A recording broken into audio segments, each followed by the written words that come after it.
한번 내 자신을 축복하겠습니다. 나는 이 세상에서 가장 존귀하고 가장 아름답고 복된 하나님의 자녀이다.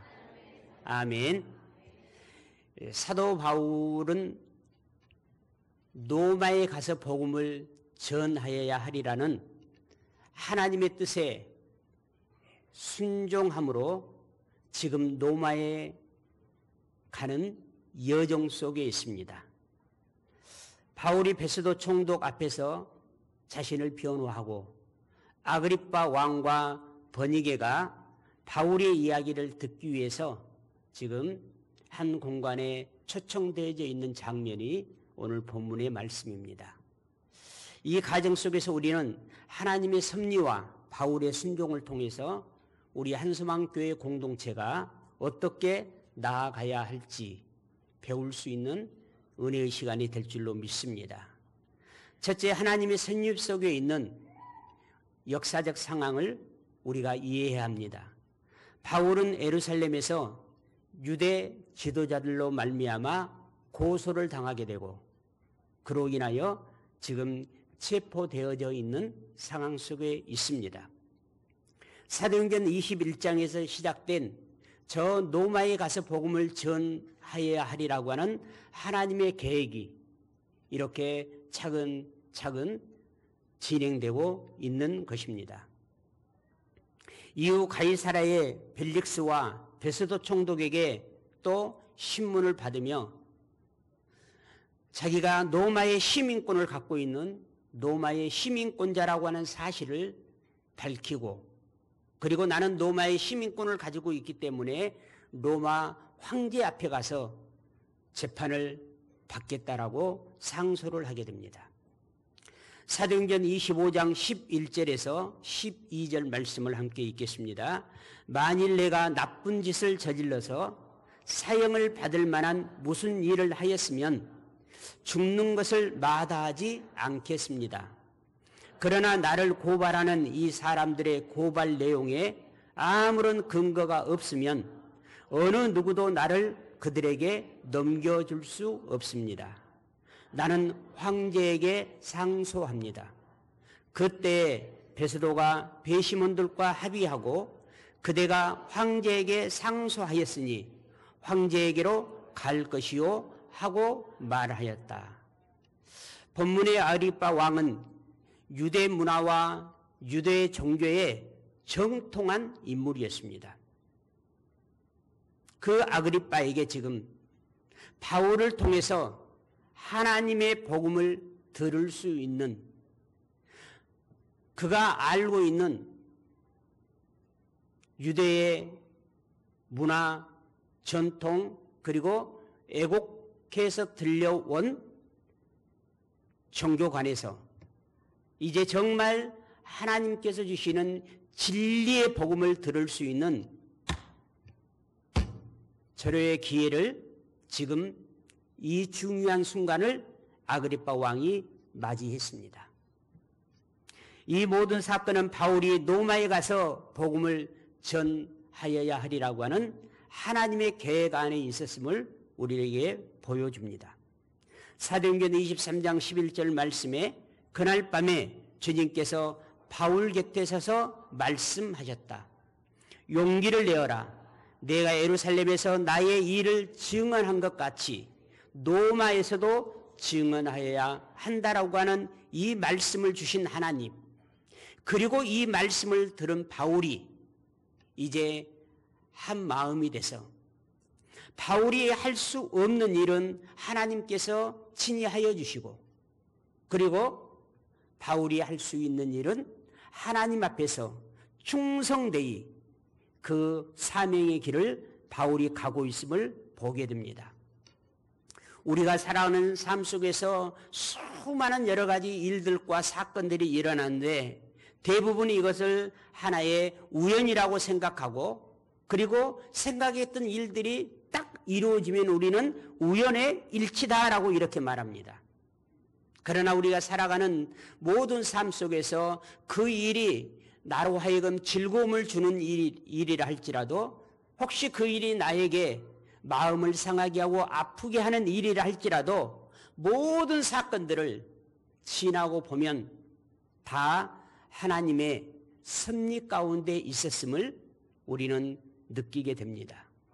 잠언 16장 9절 말씀에 사람이 마음으로 자기의 앞길을 계획하지만 그 발걸음을 인도하시는 분은 주님이시다라고 말씀했습니다. 우리가 살아가면서 직관적으로 보이는 오늘 순간순간 체험하는 삶의 현실 속에서 그곳에서 깊이 역사하시는 하나님의 계획과 하나님의 주권을 볼 수 있는 영적인 시각이 열리는 여러분이 되시기를 예수 그리스도 이름으로 축복합니다. 두 번째로 순종의 삶을 사는 바울의 모습을 볼 수가 있습니다. 사랑하는 성도 여러분, 바울에게도 말씀하셨던 그 하나님께서 우리의 삶 속에서도 말씀하십니다. 그러나 그 하나님의 말씀이 여러분의 생각과 다 일치하던가요? 일치하지 않는 부분이 더 많습니다. 하나님께서 내게 왜 그러한 계획을 가지고 왜 그런 말씀을 나에게 하셨지? 다 이해가 되셨습니까? 하나님께서 내게 주신 나를 향한 하나님의 계획의 말씀을 들었을 때 이해되는 말씀보다는 이해되지 않는 말씀이 더 많습니다.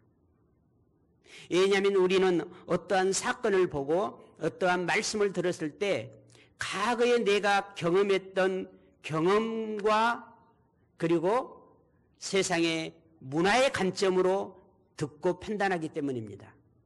그러나 하나님께서는 우리에게 어떤 계획을 어떤 하나님의 섭리를 말씀하실 때는 현재를 기준으로 미래에 일어날 일들을 우리에게 말씀하시기 때문에 내가 살아왔던 과거의 모든 삶을 그대로 우리의 미래에 사는 것은 아니지 않습니까?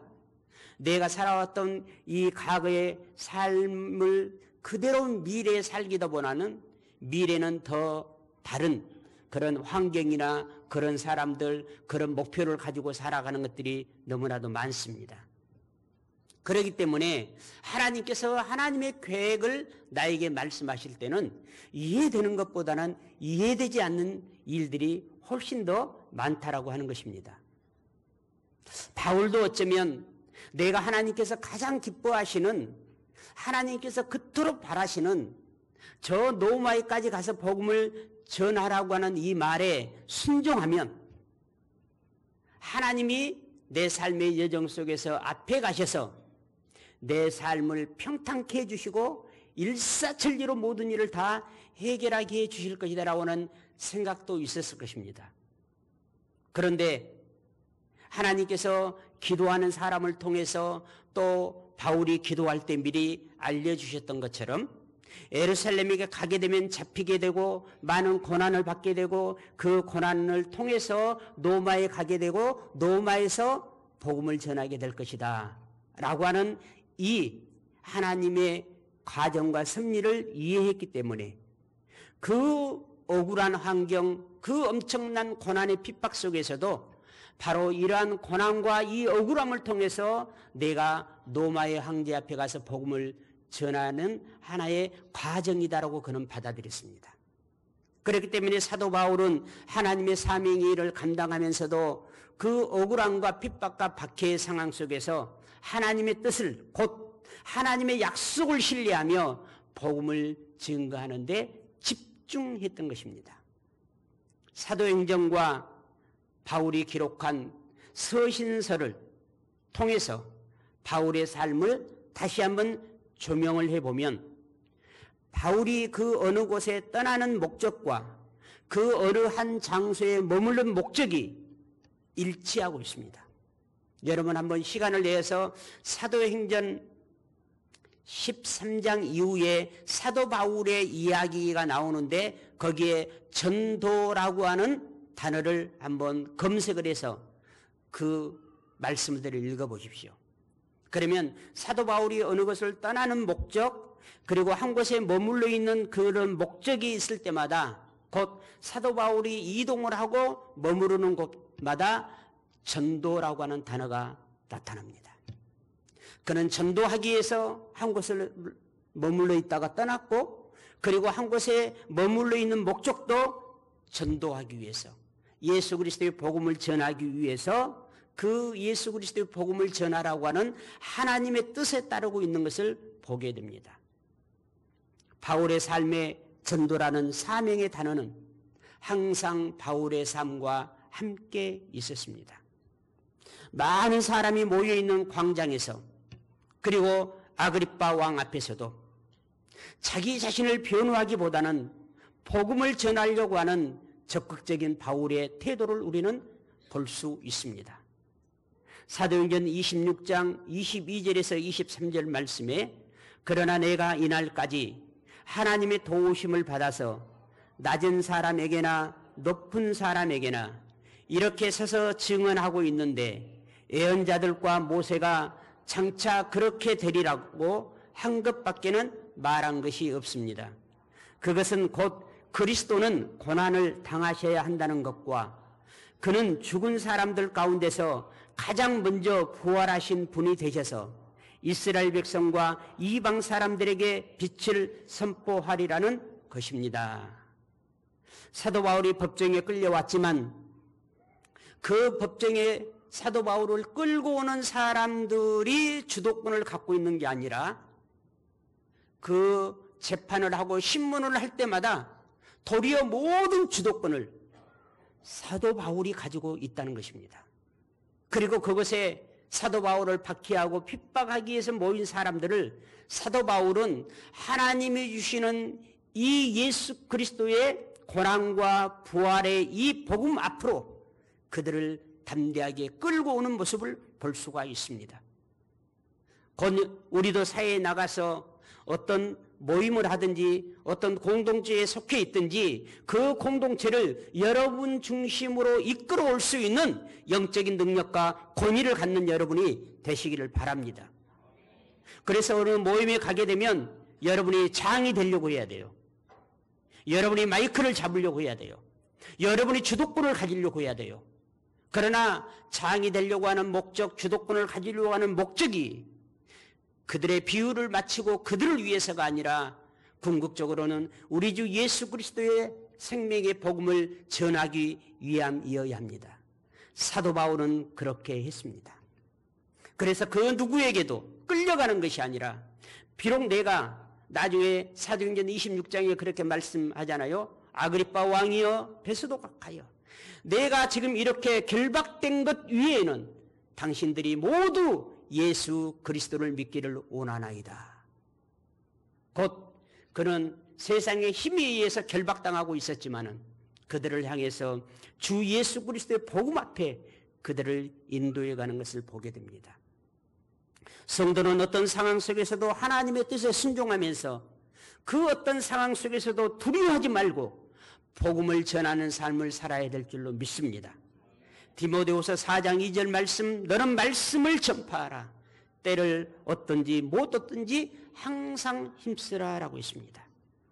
모든 우리에게 주어진 상황 속에서 예수 그리스도의 복음을 전하는 기회로 삼는 우리 모두가 되시기를 바랍니다. 세 번째로 한서망 교회의 사명과 우리가 나아가야 될 방향입니다. 사랑하는 성도 여러분, 한소망 공동체의 역할은 무엇일까요? 구원받은 성도들의 모임인 교회는 세상 속에서 빛과 소금의 역할을 감당해야 합니다. 마태복음 5장 13절에서 16절 말씀에 너희는 세상의 소금이다. 소금이 짠맛을 잃으면 무엇으로 그 짠맛을 되찾게 하겠느냐?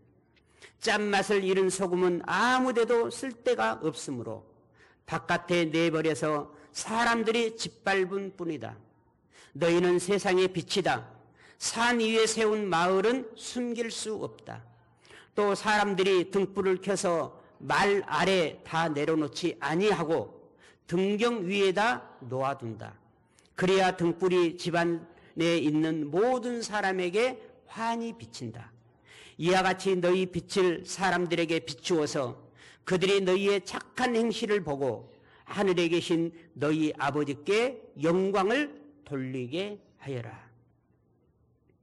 세상 속에서 예수 그리스도를 믿음으로 하나님의 사람이 된 우리는 모든 사람들 앞에 배려와 섬김을 통해서 변화된 삶으로 인하여 나에게 관심을 갖게 하고 그 관심을 갖는 자에게 예수 그리스도의 복음의 증인으로 살아야 합니다. 히브리서 10장 24절 25절 말씀에 그러므로 서로 마음을 써서 사랑과 선한 일을 하도록 격려합시다. 어떤 사람들의 습관처럼 우리는 모이기를 그만하지 말고 서로 격려하여 그날이 가까워 오는 것을 볼수록 더욱 힘써 모입시다라고 했습니다. 오늘 이곳에 있는 여러분 모두는 예수 믿고 구원받은 한소망 교회 공동체입니다. 그렇다면 우리 한소망 교회의 존재 목적이 무엇일까요? 우리 한소망 교회의 존재 목적은 한 영혼을 구원하여 제자 삼는 교회로 우리는 존재합니다. 가장 자랑스럽고 영광스러운 교회로 살아가기 위해서는 예수 그리스도로 말미암아 구원받은 성도가 되어야 합니다. 그러나 구원받았다는 것은 내가 구원받았습니다라고 하는 말로만 되어지는 것이 아닙니다. 저 나무가 사과나무라면 때가 됐을 때 사과의 열매를 맺어야 사과나무입니다. 저 나무가 바나나 나무라면 때가 됐을 때 바나나를 열매로 맺혀야 됩니다. 곧 우리가 예수 그리스도를 믿음으로 말미암아 영원한 사망에서 영원한 생명으로 영원한 저주에서 영원한 축복으로 구원받은 그리스도인이라면 때가 됐을 때 열매가 나타나야 하겠죠. 구원받은 교회는 첫째, 하나님의 주재권을 인정해야 합니다. 진정한 신앙생활은 하나님의 주재권을 인정함으로부터 시작되는 것입니다. 구원은 주인이 바뀌었다는 의미입니다. 요한복음 8장 44절에 마귀를 주인으로 하던 사람이 요한복음 1장 12절 하나님을 주인으로 모신 이 사람이 구원받은 사람인 것입니다. 구원받은 사람은 두 번째, 성령의 능력으로 말미암아 변화된 삶의 열매가 있어야 됩니다. 우리가 내 노력으로 어떤 훈련을 받아서 우리의 삶의 변화를 가져올 수는 있습니다. 그러나 우리 사람의 인위적인 방법으로 변화된 삶은 한계가 있습니다. 그러나 성령으로 말미암아 변화된 삶은 한계를 초월합니다. 오른밤을 떼는 자에게 왼밤을 돌려댈 수 있고 어떤 상황 속에서도 7번, 70번씩이라도 용서할 수 있는 본질적인 변화의 사람으로 변화된 삶의 변화의 열매가 있을 때 그 사람이 구원받은 사람의 열매의 증거가 되어지는 것입니다. 세 번째로 구원받은 사람은 한번 따라서 합시다. 생명의 말씀에 나는 죽고 예수로 다시 사는 순종이 있어야 합니다. 곧 순종의 삶이 있느냐 없느냐. 사도 바울은 이 세 가지 모든 것을 포함하고 있는 진정으로 구원받은 그리스도인이었습니다. 진정으로 구원받은 그리스도인이었기 때문에 하나님이 그를 높이 들어 쓰신 것입니다. 교회는 지역사회와 세상을 향한 선교적 사명을 감당해야 합니다. 우리 가까운 지역에 12월 29일 날 불의의 사고가 일어났습니다. 온 국민이 마음 아파했고 안타까워했습니다. 그런데 한 목사님이 그러한 일이 있는 곳마다 찾아다니면서 따뜻한 차와 이런 따뜻한 겨울에 따뜻한 빵이 무슨 빵이에요? 호 불어먹는다고 해서 호빵을 이렇게 제공하면서 유가족들, 그것에 섬기는 의료진들, 또 소방대원들, 많은 분들에게 섬기는 사역들을 이렇게 하는 걸 제가 페이스북에 봤어요. 직접 가서 그분은 이제 허락을 받아서 공항 안에 들어가서 직접 사고 현장에서 섬기는데 우리는 들어갈 수 없잖아요. 자, 이 사회적 현실 속에서 우리 교회가 무엇을 해야 할까 하면서 그 목사님을 통해서 그분들을 섬기게 해야 되겠다라고 해서 저희 교회에서 많은 선교금을 그곳에 보냈습니다. 그랬더니 그 목사님이 그 답변을 이렇게 해왔고 여러 이런 섬김의 일들이 있어서 그 일을 지속적으로 지금 하고 있다고 하면서 페이스북에 다시 올려서 제가 그걸 캡처해서 우리 밴드에 올렸습니다. 우리 기독교적 참 하나님의 사랑에 하나님의 마음에 그런 가치를 실현하기 위해서는 우리가 불의와 악과 맞서서 정의를 실천해야 되지만 또 나아가서 억울한 일을 당하고 슬픔과 그 힘든 가운데 있는 사람에게 하나님의 사랑을 실천하는 교회 공동체가 바로 생명력을 갖고 있는 복음의 사명을 감당하는 공동체인 것입니다. 미가서 6장 8절에 너 사람아 무엇이 착한 일인지를 주님께서 이미 말씀하셨다. 주님께서 너에게 요구하시는 것이 무엇인지 이미 말씀하셨다. 오로지 공의를 실천하며 인자를 사랑하며 겸손히 내 하나님과 함께 행하는 것이 아니냐라고 했습니다. 바울은 억울한 상황 속에서도 하나님의 섭리와 계획을 신뢰하며 복음을 증언하는 삶을 살았습니다. 오늘날 우리 한소망교회도 하나님의 뜻에 순종하며 복음의 증인으로 세상을 변화시켜야 되는 사명이 우리 모두에게 있습니다. 나만 사는 세상이 아닌 함께 더불어 사는 축복이 여러분에게 있기를 바랍니다. 복음의 사랑과 은혜로 함께 사는 공동체 만들어 가십시다. 우리는 가족이니까요. 곧 성도가 머무는 곳, 그것이 어느 곳이든지 누구들을 만나든지 그 사람이 어떤 사람이든지 복음, 즉 기쁜 소식, 예수 그리스도의 사랑의 이야기가 전해지고 그 사랑의 이야기를 전하는 자나 듣는 자 모여있는 그곳에 훈훈한 감동이 있는 모임, 그 감동이 있는 머물림, 그 핵심에 우리 한소망 교회 성도가 있기를 바랍니다. 그것이 어느 곳이든지 어떤 사람의 부류가 모여있는 곳이든지 한소망 교회 성도가 그곳에 섞여 있다면 조그만 한 스푼의 설탕이 먹는 음식을 달게 만들어 주듯이 조그만 소금 하나가 그곳에 간을 맞춰서 맛깔나게 해주는 것처럼 우리 한소망교회 성도 한 성도가 머물러 있는 그곳에는 하나님의 사랑의 이야기, 예수 그리스도의 구원하심의 이야기, 천국의 소망의 이야기, 가난하고 병들고 힘들고 억울한 일을 당하는 자에게 소망을 주는 훈훈한 예수님의 사랑 이야기가 전해지는 그런 따뜻한 감동이 있는 그런 공간 모임이 될 줄로 믿습니다. 우리 한소망교회 성도가 머무는 곳에 예수 그리스도의 사랑의 이야기가 뒷담화로 그것의 뒷이야기로 우리가 떠난 이후에도 저 사람은 달라. 저 사람은 사랑이 있어. 저 사람은 배려와 섬김이 있는 사람이야 라고 하는 훈훈한 여러분의 뒷이야기가 우리 한소망교회의 뒷이야기가 남아있기를 바랍니다.